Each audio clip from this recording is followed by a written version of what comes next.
Hello guys, क्या हाल चाल। This is Manish Kumar और आज हम आईपीयू के स्लाइडिंग राउंड के बारे में सब कुछ जानकारी लेने वाले हैं। इसमें फ़ायदा होगा या नुकसान होगा आपका जानेगा। और जैसे कि पिछले साल नहीं हुआ था, तो पिछले साल वे स्पोर्ट राउंड 1 में जो है वो ऑल इंडिया कोटा नहीं लगा था, इनसाइड दिल्ली आउटसाइड दिल्ली लगा था। बट इस बार स्लाइडिंग राउंड हो रहा है, तो जहाँ तक लग रहा है कि इनसाइड आउटसाइड दिल्ली कोटा ना लगे। अगर लग गया तो आपको इनसाइड दिल्ली वालों के लिए बहुत एडवांटेज ही रहेगा। तो चलिए वीडियो को शुरू करते हैं, स्लाइडिंग राउंड के बारे में जानते हैं। सबसे पहले हम जो टॉपिक्स जो कवर करने वाले हैं, हम की फीचर्स देखेंगे, स्लाइडिंग राउंड की एलिजिबिलिटी देखेंगे, प्रोसेस क्या होता है वो देखेंगे, बेनिफिट्स क्या होते हैं स्लाइडिंग राउंड के वो देखेंगे, और कुछ इंपॉर्टेंट डेट्स देखेंगे, और डॉक्यूमेंट्स रिक्वायर्ड का भी मतलब देखने वाले हैं, थोड़ा ओवरव्यू ले लेंगे। बाकी आगे बढ़ते हैं और देखते हैं सबसे पहले स्लाइडिंग राउंड होता क्या है। तो स्लाइडिंग राउंड इन जिसे GGS IPU BTech counselling is a process that allows student to move to a better or more preferred college. ये एक जिनको राउंड 3 में सीट मिल गई होती है और उन्होंने अगर फ्लोट करी है तो वो स्लाइडिंग राउंड में चले जाते हैं। ये हम वैसे एलिजिबिलिटी में भी देख लेंगे। और यहाँ पे स्टूडेंट्स को अच्छी सीट्स मिलने का चांस रहता है। जो उनको सीट्स मिली है उनकी प्रेफरेंस के हिसाब से अच्छी सीट मिलने के चांस होते हैं। यहाँ पे आपकी प्रेफरेंसेस बहुत ही मैटर करती हैं कि कैसे आप प्रेफरेंसेस को फिल कर रहे हो। तो प्रेफरेंसेस बिल्कुल ढंग से फिल करना है, क्योंकि स्लाइडिंग राउंड के लिए राउंड 3 वाले प्रेफरेंसेस ही यूज़ की जाएंगी। इसके बाद हम आगे सब बात करेंगे। अभी हम की फीचर्स देख लेते हैं स्लाइडिंग राउंड की।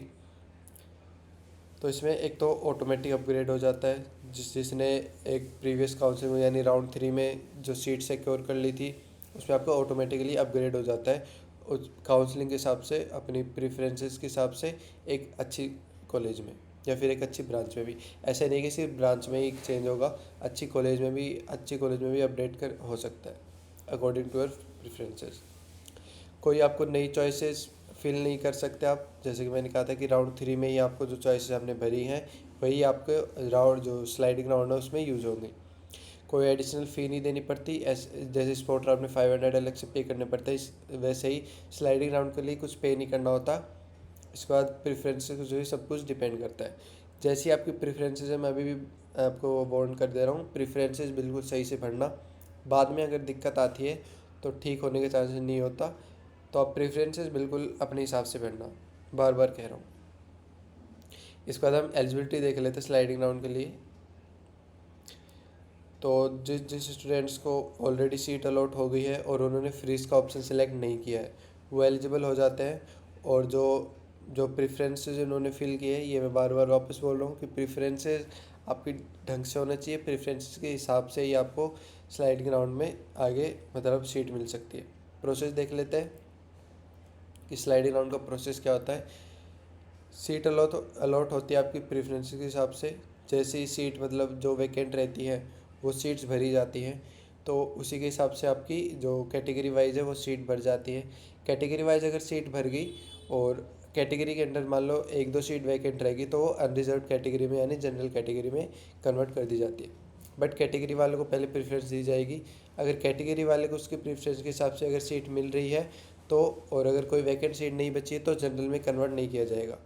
बट अगर किसी भी कैटेगरी में अगर कोई वैकेंट सीट बच गई है और कोई भी आगे मतलब उनको दिख नहीं रहा है कि इसको मिल सकती है प्रेफरेंस के हिसाब से, तो वो सारी सीट जनरल में कन्वर्ट होकर आपको अलॉट कर दी जाती है।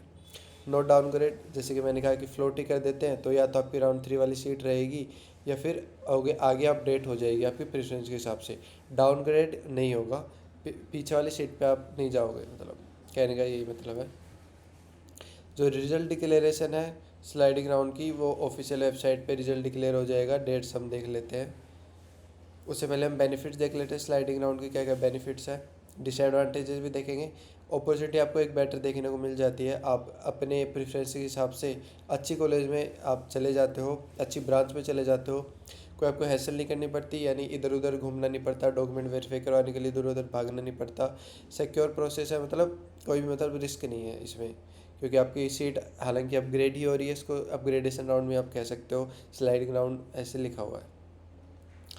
इसके इंपॉर्टेंट डेट्स देख लेते हैं इसकी भी और राउंड 3 की भी। फ्रेश रजिस्ट्रेशन राउंड 3 के लिए कब से होंगे? 21/7 टू 22/7, 21-22 तारीख को फ्रेश रजिस्ट्रेशन होंगे। डेट से एक बार आप नोटिस रिफ़र कर लो। डेट्स तो मैंने लिख दी, टाइमिंग नोटिस रिफ़र कर लो। चॉइस फिलिंग फॉर राउंड 3 कब से स्टार्ट होगी? 21 से 23 तक आपकी चॉइस फिलिंग है और ये चॉइस फिलिंग का आपका लास्ट चांस है। स्लाइडिंग राउंड में अगेन कह रहा हूँ कि चॉइस फिलिंग नहीं होती है, इसके बाद स्पोर्ट राउंड में होगी। और स्पोर्ट राउंड में अगर ऑल इंडिया कोटा लग गया तो थोड़ा रिस्क हो सकता है जिनको सीट मिल गई है इनसाइड दिल्ली वालों को। राउंड 3 का रिजल्ट कब आएगा? 24 और 25 के बीच में आ सकता है, टेंटेटिव डेट्स है। और बाकी जो आपकी जो सीट एक्सेप्टेंस फ़ी है और भी मतलब प्रोविजनल सीट अलॉटमेंट लेटर को प्रिंट करना, उन सब की डेट्स के लिए नोटिस रेफर कर सकते हो। स्लाइडिंग राउंड का रिजल्ट कब आ जाएगा? 27/7 को आपका स्लाइडिंग राउंड का रिजल्ट आ जाएगा। कॉलेज में रिपोर्टिंग कब करनी है? स्लाइडिंग राउंड हो गया और आपको कॉलेज मिल गई, आपने फ्रीज़ तो वो उसके बाद फ्रीज़ का तो ऑप्शन आता ही नहीं क्योंकि सीट ही मिल जाती है। तो आप 28 से लेकर 30 तारीख को, जो कि मैंडेटरी है, आप कॉलेज में रिपोर्ट कर सकते हो। इनके बीच में कॉलेज में रिपोर्ट करना है। कॉलेज में रिपोर्ट नहीं करोगे तो आपकी सीट मानी नहीं जाएगी, जो कि फिर आगे स्पोर्ट राउंड में बांट दी जाएगी। एडमिशन विड्रॉल डेट है स्लाइडिंग राउंड के बाद 31/7 को। 31/7 तक आप एडमिशन विड्रॉ कर सकते हो। एडमिशन विड्रॉ मतलब आपको जो कॉलेज मिली है उससे सारा एडमिशन, आप जो आपको एडमिशन मिला है, आप कॉलेज को फ़ी पे करोगे, वो सारी फ़ी रिफ़ंड हो जाएगी।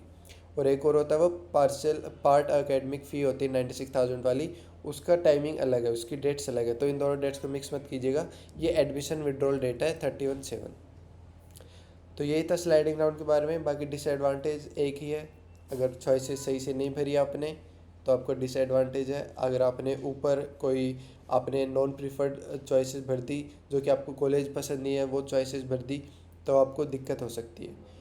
तो आई होप कि आप चॉइसेस को ढंग से भरेंगे। अगर ढंग से नहीं, मतलब ऐसा लग रहा है कि नहीं भर पाएंगे, तो आप पेड ले सकते हैं। मैं प्रमोट नहीं कर रहा हूँ, बट हाँ एक हेल्प हो जाएगी आपकी। बाकी मैं ज़्यादा प्रमोट करता भी नहीं उसको, मुझे लिमिटेड बच्चे चाहिए ताकि क्वालिटी बरकरार रहे। तो यही तक था। कोई भी क्वेरी हो कमेंट सेक्शन में पूछ लीजिएगा, व्हाट्सअप ग्रुप ज्वाइन कर लो, वहाँ पे डिस्कशन चलती रहती है बच्चों की।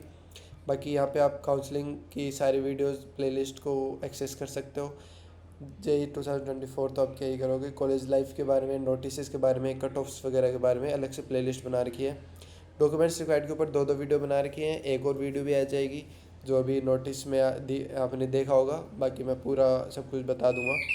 मिलते हैं आपको नेक्स्ट वीडियो में। Till then bye, take care, and I hope sliding round के बारे में सारी आपकी जो डाउट्स हो क्लियर हो गई होंगी। Till then keep learning, bye.